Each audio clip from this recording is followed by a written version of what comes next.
students. So in this video this is the course. These are the 5. So here we'll see about the initialization of the structure. There are 2 methods.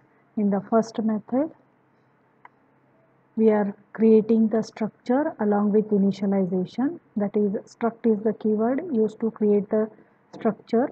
Name of the structure is a student with the 2 data members, name of the student and the roll number. So after closing bracket, we are writing the variable name S1, that is the structure variable name, and we are passing 2 initial parameters, the name as John and roll number as 10. So this is the first method of structure initialization, which is done during the creation of the structure variable S1. The second method of declaring the structure is in the main, passing the values within the main. That is structure initialization using the function main. This is the structure creation, struct student, date 2 data members name and roll number, and in the main we are creating the variable S1 of type struct student and passing the 2 parameters John and 10 in the main. So this is the second method of structure initialization. Next part is accessing the structure within the main. The members of the structure can be accessed by specifying the variables followed by dot operator followed by the name of the member.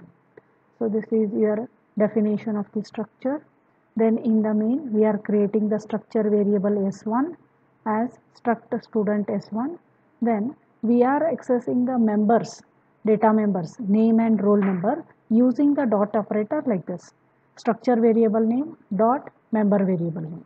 That is S1 dot roll number will display the roll number of the first student.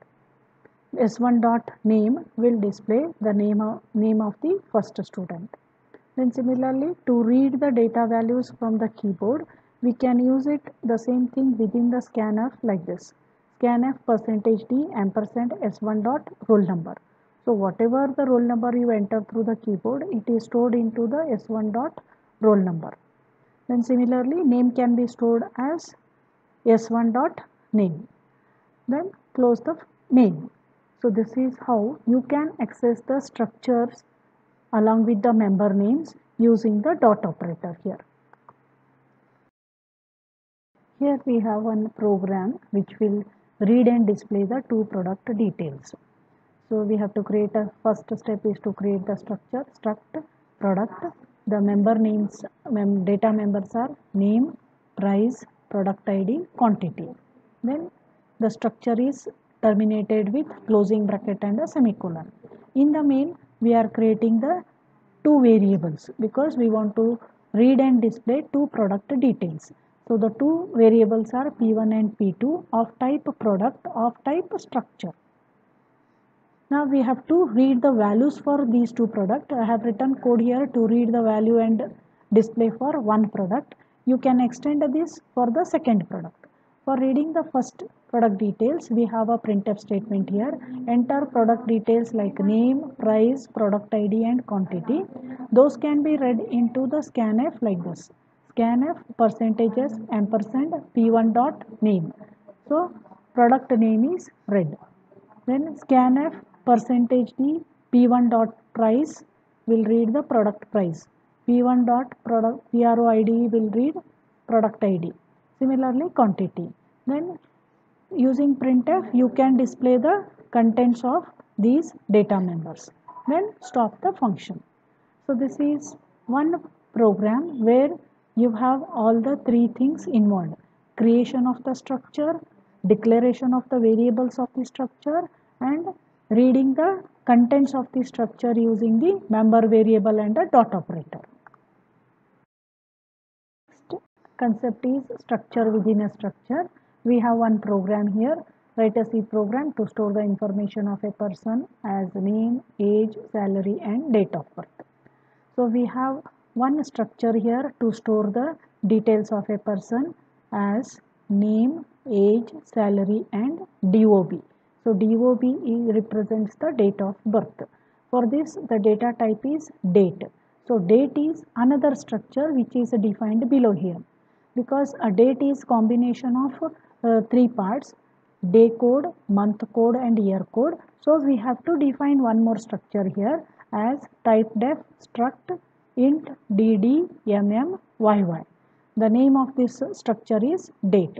So this structure can be utilized in the person structure to define the DOB, that is date of birth of a person. So this is how the structure can be used within another structure. So here date structure is used to define the date of birth of a person within the another structure person. So this is the main program which is used to display how a structure within structure can be used. So we have a person P1 here. The variable structure variable P1 is used to store the person details.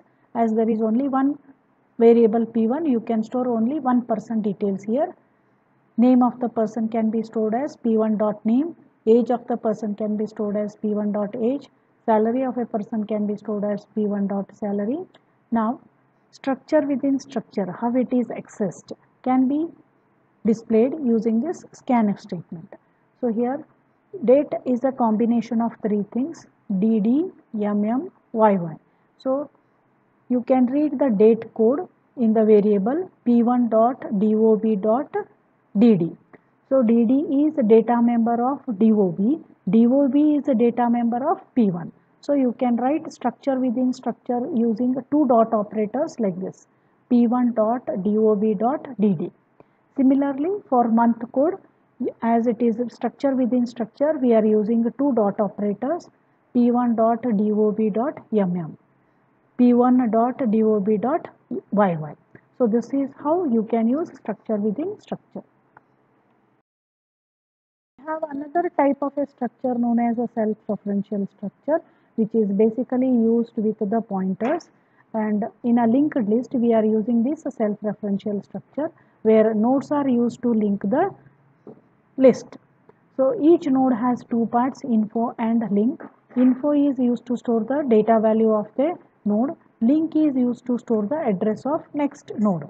So link is declared as a pointer variable. Now here we can make use of a self-referential structure like this. That is, self-referential structure is a structure where the structure refers to itself. Typedef struct int info. The second part of the node is a link which is pointing to another node of a pointer variable, struct node star. Okay, then it is ending with a user defined variable node. So details about this will cover in the linked list part. This completes your structure part. The union will see in the next video. Thank you.